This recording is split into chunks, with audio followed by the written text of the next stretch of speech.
Merci Monsieur le Président, mes chers collègues. L'Association des maires de France a dit son inquiétude. Les sénateurs ont alerté sur une politique trop restrictive, mais comme pour la réforme des retraites, le gouvernement fait la sourde oreille. L'objectif zéro artificialisation nette d'ici 2050 est une mesure idéologique qui aura un double effet. Il amplifiera la fracture sociale et il amplifiera la fracture territoriale. La densification urbaine qui en résultera va entrer en contradiction avec le nécessaire désengorgement des métropoles, et cela va également entrer en contradiction avec la nécessaire réindustrialisation de la France. C'est une mise à mort des territoires ruraux à l'heure où beaucoup de Français expriment leur envie et leur souhait de sortir des grandes villes. C'est une mesure également qui s'inscrit en dehors des réalités, car depuis 10 ans déjà, les politiques publiques vont vers une réduction globale de consommation du foncier. Les élus locaux ne font pas n'importe quoi, ils n'ont pas besoin de règles infantilisantes, ils n'ont pas besoin de punitions. Le ZAN signe également la fin d'un modèle qui est un modèle européen, mais qui est aussi un modèle finalement très français, celui de la maison individuelle avec jardin.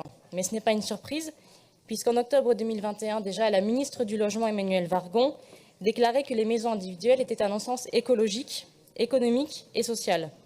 C'était donc une ministre bien éloignée des préoccupations des Français, puisque selon un sondage de l'IFOP, 80% des Français préféreraient vivre dans des maisons individuelles plutôt que dans des appartements. Alors pourquoi ?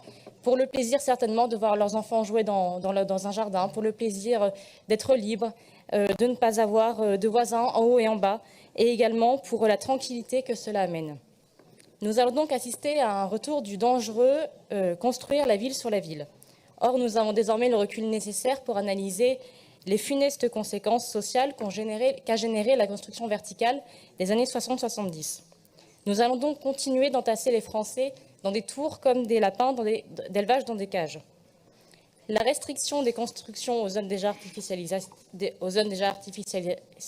artificialisées aura également pour effet immédiat une hausse des prix du foncier, ce qui favorisera les classes aisées et pénalisera les classes les plus populaires et les classes moyennes. Parmi les politiques qui veulent imposer aux Français cette mesure inique, combien seront prêts à déménager de leur maison individuelle avec jardin pour vivre dans un immeuble collectif? Aujourd'hui, donc, à la lecture de cette communication, nous comprenons que vous vous inquiétez de l'application concrète de ce texte et de ses effets.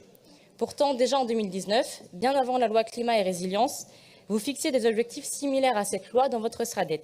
Et déjà en 2019, ma collègue Edwige Diaz alertait sur l'absence de cartographie et sur les effets potentiellement désastreux de cet objectif. Et déjà en 2019, vous naviguiez à vue. Enfin, j'ai envie de poser une question. Zéro artificialisation nette, mais pourquoi faire? Pour quel objectif final? Pour quel modèle de société? Si demain, un opérateur a un projet de lotissement de 50, de 100, de 200 maisons entièrement passives, voire de maisons actives en énergie, est-ce intelligent de le refuser? Vous savez très bien aujourd'hui que la rénovation thermique des logements construits dans les années 60 à 90 ne suffira pas. Cela ne suffira pas à les rendre climatiquement neutres, comme le demande l'Europe et comme la France le demande également. Vous savez aussi que la rénovation thermique des immeubles collectifs est un échec. Personne n'aura les moyens ni l'envie demain d'aller acheter une maison, par exemple, à l'Aréole à 200 000 €, de la détruire pour construire dessus une maison passive. Il faudra donc des terrains constructibles pour cela. Avec le ZAN, vous condamnez la révolution écologique que vous appelez de vos voeux et vous condamnez surtout l'avènement d'un nouveau modèle d'habitat neutre en énergie, voire producteur d'énergie.